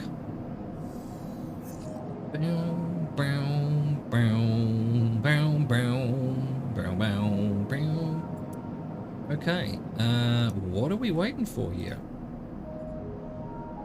Can't do that yet, I need 150. Alright, so I've got fucking nothing to do. We're just back to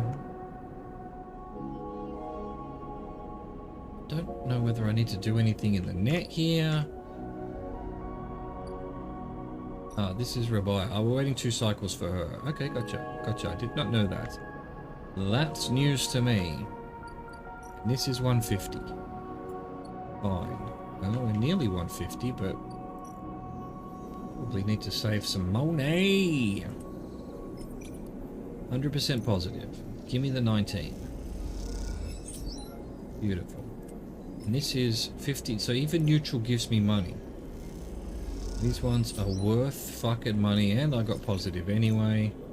Wait, no, that was... Why was that... Chance? Oh, I got positive anyway. Why was it different? And then we do this and see if we get anything better. Yeah. We're just making fucking money here. I lost a little? I didn't? Did I? I did not see what I did there. What the fuck did I do there? Told me positive. Oh, I can't do any more. What? Why? Repeatable action. Oh, I can't. It was just being a dick. Okay, cool. But I don't want to risk the negative. I don't need it. I don't need it. We've got the money. We could almost... Oh, do we almost pay the money? Let's see what Rabia wants. She might want me to buy something. So that's the next cycle. We'll use this last one to get some energy, maybe. Right, there we go. Let's see. Oh, beautiful. That's exactly what we needed. That's exactly what we needed. Let's go.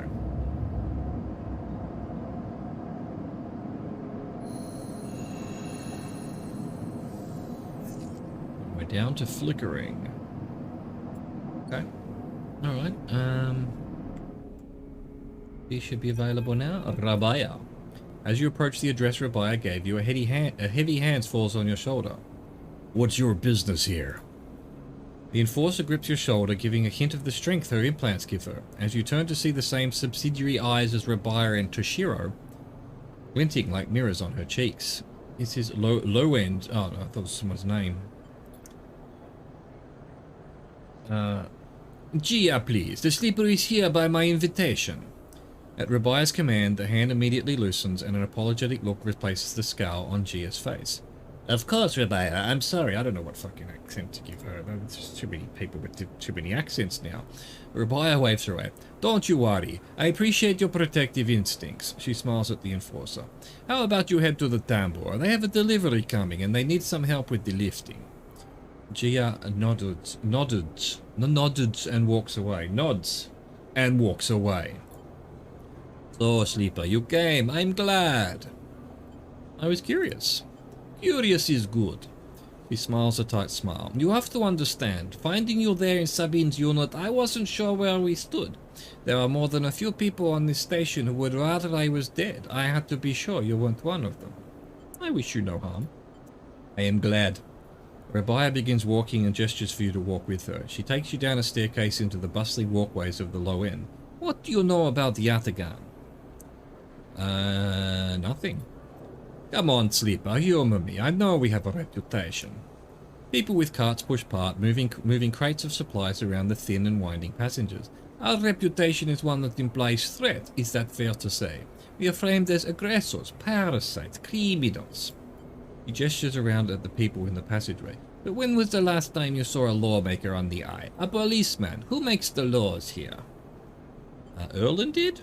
Indeed, you understand the history then, that is good, but Erlin is long dead, sleeper, and his rules were a little more than an Optimus manifesto.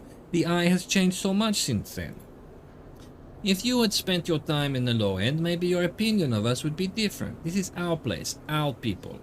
The low end was empty in Erlin's time. They didn't need to house thousands, and keeping the yards and the rotunda safe was work enough. No, the low end was reclaimed later, when the refugees started arriving. Fire meets your eye. The collapse didn't just happen here, on this station. When Solheim collapsed, the entire system felt it. Colonies were abandoned. The moons of Ember and Cinder suddenly gained independence overnight. Some took advantage, some tried to hold it together, some fled. The eye became a refuge, and Erlin, to his credit, extended an open hand to everyone. But many within his organization disagreed, and those new arrivals weren't as simple to corral as they hoped. Rabia leads you through a small market hall busy with small stalls and traders. Erlin's union was made of workers, administrators, people who were malleable and already organized into hierarchies and networks. The refugees came from different factions and families, were scared, injured, desperate. Conflict was inevitable. Yatagan is a child of that conflict, a child born out of the need for us to stand up and claim our future. It provides security, strength. People call us a gang, but we are a community. I take my position as lieutenant seriously, and from my birth I have worked to earn it. Accent is terrible. I know. Rabia catches herself before she raises her voice any further, and you both walk in silence for a while among the smells and textures of the low end. You start to wonder if this place could be a home for you too. Where is Sabine? Where's Rachel? Sabine sighs and takes a moment to answer. I told you, Sleeper, they have gone and we do not know where. I understand Sabine must have told you about their debt to us, but that was an agreement entered into willingly, and which benefited them greatly. I'll be honest with you, Sleeper, I was never comfortable with having Sabine as part of Yatagan. An ex-corporate employee, it goes against our nature, but their deal was with Yannick. I kept my distance, made sure Sabine had their surgery, kept it supplied, that was all. But I cannot allow people to go back on the promises they have made to us. Yatagan has not lasted this long because it is a charity. We offer and ask for support. Any betrayal will be treated as an attack. They were trapped. Who is Yannick? Yannick is one of the heads of Yatagan. They guide us. He is the newest to be elected. He is an elder. Sabine found something. Please, I don't want to hear their accusations. They only wanted to escape their debt. They would have said anything. They would have said anything. But where are they now to stand behind their claims? I'll find them. As will we. You realize that Rabia has led you in a loop, and together you've both come back up a staircase to the walkway where you met. You are free to go, Sleeper. I have said what I wish to say. She looks out through the windows of the walkway. I would protect this place with my life, as it has protected me. I want to make that clear. She turns back. However, if you two wish to come under its protection, I can help you. Return here if you wish, and there will be tasks for you to complete. You'll be able to see Yatagan, to see the low end, with your own eyes, not as others frame us. As for Sabine, she pauses to consider her words. I will not ask you to betray them, but if they contact you again, consider their motivations carefully. With that, Rabia leaves, slipping back into her office while you stare out at the countless units, each a home, each with a story that make up the low end. New drive discovered. Work for Rabia. Spend time as a Yatagan enforcer. What does that mean? What does that mean?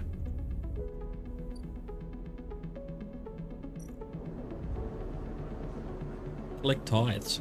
Patrol the ward. Holy shit, 1, 2, 3, like fucking 57 to get to Yatagan Insider. Yeah, dunno. I feel like I should just, I don't know, pile on the money for a bit. This is energy or less energy. Scrap components for condition. The risk of condition. Here's what we're gonna do. We're gonna see how much. Ethan. Oh fuck, we've got to pay Ethan, do we? Oh, we've got. Oh, that's harder now. Right. I see. Okay, right. Alright, so we won't spend our money yet, or make some money yet. Spend our dice. See what Harden's up to. It's been more than a few cycles since Feng confronted Harden, and the silence since you... I need some water. Hang on. My meat bag needs some water. All this reading. It's hell on the throat. Well, hell on the throat, but it's thirsty work.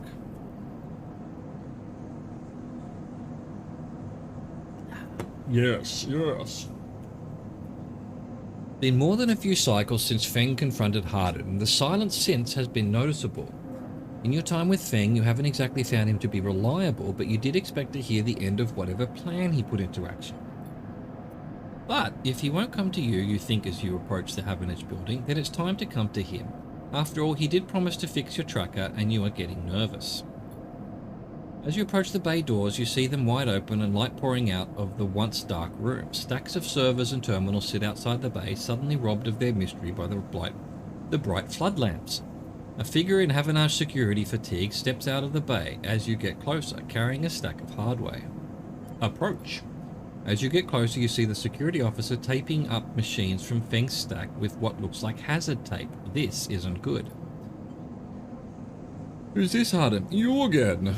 Harden is there, leading beside the bay entrance so calmly that you barely noticed him. He has a slate in his hand and an inventory of seizures scrawled across it. Predictable. Further evidence of Feng's collusions. You see another security officer come out of the bay and take notice of you. Harden. Where is he? Feigning ignorance, or perhaps just abandoned? Harden shakes his head. I believe you should choose your conspirators more wisely. I almost feel sorry for you. Harden pushes away from the wall and comes closer.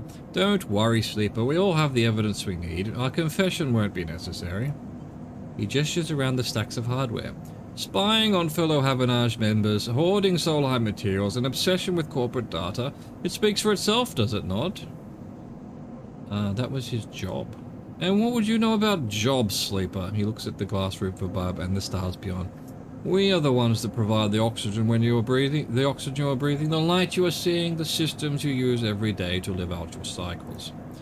This place was hard fought for, Sleeper. It took work, diplomacy, and strength to stop the Eye descending into chaos after Solheim collapsed. Not blind conviction or self-interest. Feng isn't selfish. I know all about the background of our mutual friend, Sleeper. Don't you worry about that. His parents would be sickened by the damage he is trying to do to the institution they helped found.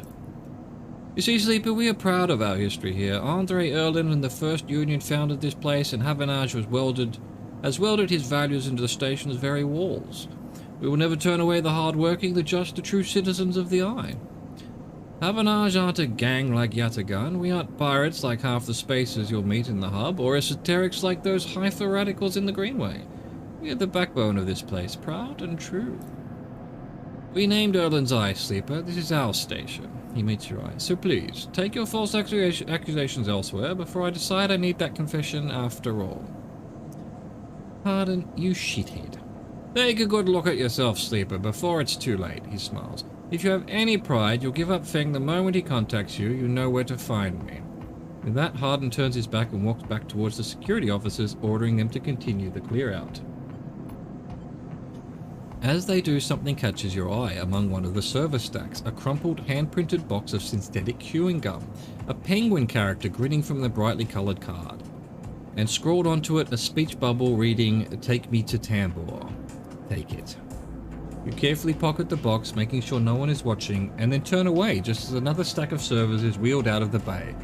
What have you done, Feng? And where the hell is Tambor? Jeffrey Tambor? Jeffrey? Interesting. Okay, so that's moved that on. Nothing else has moved on. Alright, we had something else here. There we go. Ethan wants to chat. The compressor is quiet today. The usual crowds are elsewhere, and the pumping music washes over a handful of spaces and a few drunks. Ethan is still in the same stool in the same pool of light. His head is low, close to the bar, and the bartender is ignoring him. Approach him. As you get closer, he lifts his head and turns. Sleeper, he looks at you. He turns to look at you. Time to pay up again, is it? He gestures to the bartender. Come here, take their chits. Stay silent. The bartender ignores Ethan. It seems they've cut him off. Hey, he slams his hand on the bar. Come take the chits. The bartender ignores him. Ethan lets out a huge sigh, rubbing his eyes with his palms. He reaches towards his holster. His elbow slips and the gum tumbles out. It clatters on the bar and falls to the floor, bouncing onto the ground between you. Both you and the bartender look at the gum. Stare at it. Butterfingers, says Ethan, but puts out a hand beckoning for you to give him the gun back. If you would. Bartender looks at you warily. You crouch down and pick up the gun. Point the gun at Ethan. Ethan turns his head in your direction a little, a sharp pale eye locking with yours. The bartender backs away. Oh, he turns on the store. Oh, sleeper, he stands. This is more like it. Pull the trigger. You don't wait, you pull the trigger. If you're gonna shoot, shoot. Don't talk. The gun clicks. By now all the attention in the bar is on you and Ethan, who looks at his gun with a bemused expression. The bartender raises an open hand and in it are 10 shiny bullets. 10 shiny bullets he took out of Ethan's gun while he was asleep on the bar. Ethan smiles at the bartender. Oh well, he says, and grabs the gun, slamming it back into your face in a single move. You stagger back and drop to a knee. Somewhere nearby the gun clatters onto a surface. The hit's a glancing blow, but it makes your vision swim. Through the blur, you see Ethan wrestle a small, thin slate from his belt and hold it up. Enough of this. I'm logging the job and calling it in. Ethan taps at the slate. No more playing. Your head aches. Your head aches. Ethan taps through a few screens impatiently. He swears and taps again. He starts shouting, a dull echo to your ringing ears. He starts screaming at the slate and throws it across the bar. He crouches down and grabs you by the chin, his face close, his breath heavy with drink. S&R just screwed me, he grins maniacally. They cancelled the contract. He stands up. They cancelled the contract, he shouts at the ceiling of the compressor.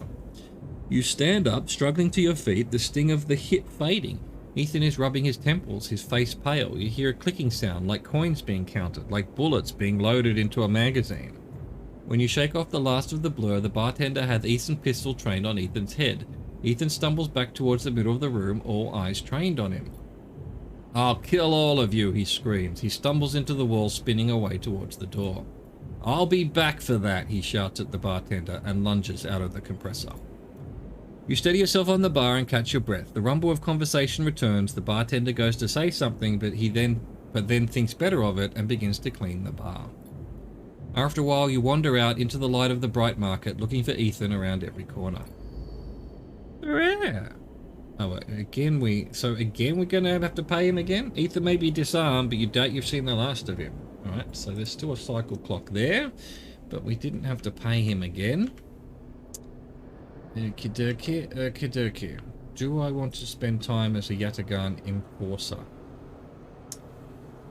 No. Because what I want to do is maximize money for this round.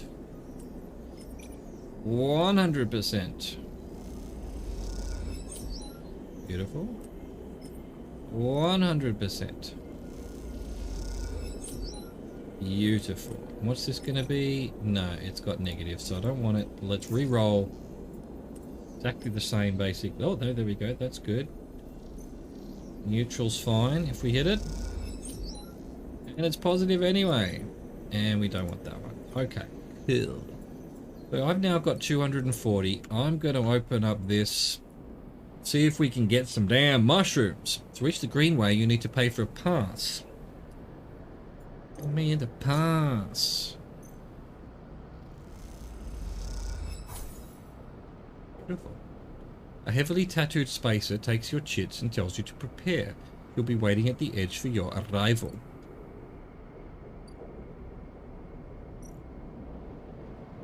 Across to Greenway. Take the ferry across to Founders Gap to Greenway. Let's do it. Beautiful. As you step out into the passageway, someone barrels into you from behind, sending you stumbling down the corridor. Greenway, overgrown biosphere. You turn to see an unfamiliar spacer, laden with heavy gear. She steadies herself, staring you down as if daring you to respond. Eshe. Stubborn XPR spacer. God, say that 15 times in a row. Stay silent. She adjusts the strap on her shoulder, barely giving you a second look before setting off down the corridor. I'm sorry for her. Peek. Cautious XXPR spacer. A second spacer smiles at you apologetically. She's on a mission, and when she's on a mission, they shrug. Not a problem. They smile. You're sweet. Peek! Ash stands further down the corridor, glowering at her friend. She chops at the air, pointing down the corridor to whatever end she is rushing to. Peek raises their eyebrows at you. Esha, please. Do you want everyone in this station to hate us? Esha hardens. They want to hate us. They can hate us. She drops her hip. I'm not exactly seeing how much love as it is. I'm not exactly seeing much love as it is. We're lucky we got through before they set up that damn cordon. Don't interrupt. Peak size. This station isn't Hawthorne. Everyone isn't yoked to the same corporate protocols. Escher size. I'm not saying they're part of the administration. She jerks her head in your direction. But I'm saying we need to get these supplies for the Briar before someone starts asking questions. Can I help? Peak smiles slyly. See, Escher? Help. Isn't that exactly what we need right now? Peak. Escher rolls her eyes. Peak ignores her. We are with the refugees. The ones Havanage have cordoned off from entering the station. Escher interrupts. The ones that are being quarantined in makeshift vessels that barely made it to the Eye to begin with. The ones that your station administrators have called an existential risk and are running out of supplies while their right to safety is being debated by people with no stake in their future. She quickly looks away, annoyed at her own outburst. Peak sighs. God, he sighs a lot, doesn't he? She's right. People are trapped out there, and they turn to Escher. We understand that this is a big problem for the Eye. Hundreds of refugees and more ships turning up each cycle. They hold up a hand to stop Escher interrupting, but Escher turns away, her burning anger a palpable force in the closed quarters of the corridor. Closed quarters of the corridor. They need supplies, and after everything they've been through, the quarantine isn't helping, Peak finishes. That's terrible. Escher looks back at you, her fierceness fading. Peak, please. Escher gathers herself and the supplies. Escher, we need help. Just like the refugees needed us, we need others too. They smile at her. Peak turns to you. Come find us. The climbing briar is docked at the broken spoke, past the greenway in the wastes. We have a good view of the cordon, though we are keeping our distance for now. Come help us. They squeeze your hand. Escher turns to leave and Peak follows, waving goodbye. A moment later, Escher shouts back down the corridor. Don't bother coming empty-handed. You want to help? Show us. Bring supplies or don't come at all. And with that, they disappear around the corner, Escher already picking up speed as Peak calls for her to slow down.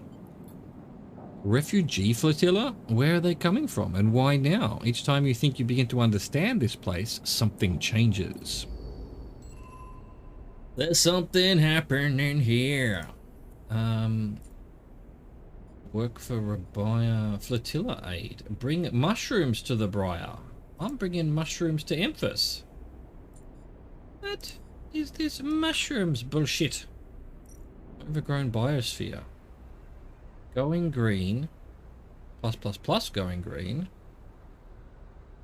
Rather than simply thrash through the undergrowth, you might sketch a map of this overgrown jungle to quite better navigate its things. Okay, fine. What's all that about? Haifa commune, self-sustaining community. Work the canteen, Haifa member. You guys are going to canteen, work the grow beds. Is this going to give me mushrooms? What's going to give me mushrooms? What's going to give me mushrooms? The wastes. Right. I need endure +1. Alright, fine. Fuck you. Climbing Briar. Escaped XPR ship. More Girolles. Where do I get Girole caps? Welcome to Episode Flux. Episode Flux is the first of 3 episodic updates to Citizen Sleeper, telling the story of the refugee flotilla which has arrived at the Eye. Completing the action above will begin that story, but be aware that it is intended for late gameplay. Alright, so, dude, my immersion. So we've reached the end of, we've unlocked all of the things. Fuck yes! But I'm still confused where I get mushrooms from. Oh, so we have to go back and forth? Is this like an X-Pack or something? This isn't going to give us... Oh, this guy's here. Give me that. Yeah. Give me the 15 cryo either way, apparently. Oh, and some energy. And some money. Money and energy. That's what we needed. Made the money.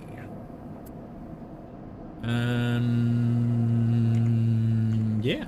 That's that cycle done. We need to stabilize. I will end cycle anyway because that should save. It doesn't save, even though maybe we need to do one thing to get it to save. this? Feng's gun box. Take me to Tambor.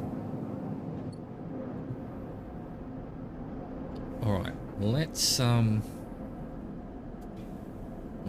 ponder things. Does this save? Looking bottom right, looking behind me here. Nothing. Didn't say saving. I don't know. There we go. Now it says saving. Now we can, yeah, 0 seconds. Perfect. Been 2 hours. I think that's where we'll leave it. Hope you enjoyed that. Probably tomorrow continuing. I'm loving this game. It's pretty fun. A good story. I hope you enjoyed that. Thank you for watching. Thank you for existing. Au revoir. Goodbye.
Jesus.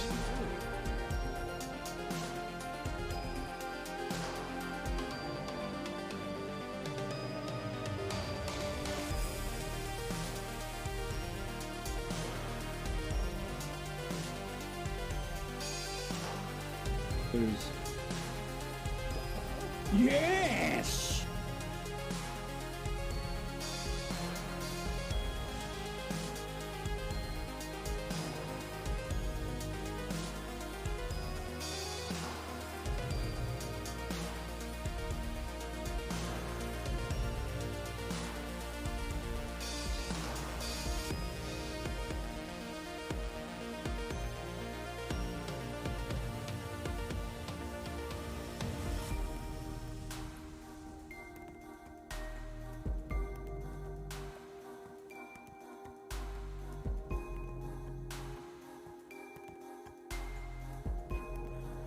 We're doomed. Oh, no, we're not doomed. No, we're doomed.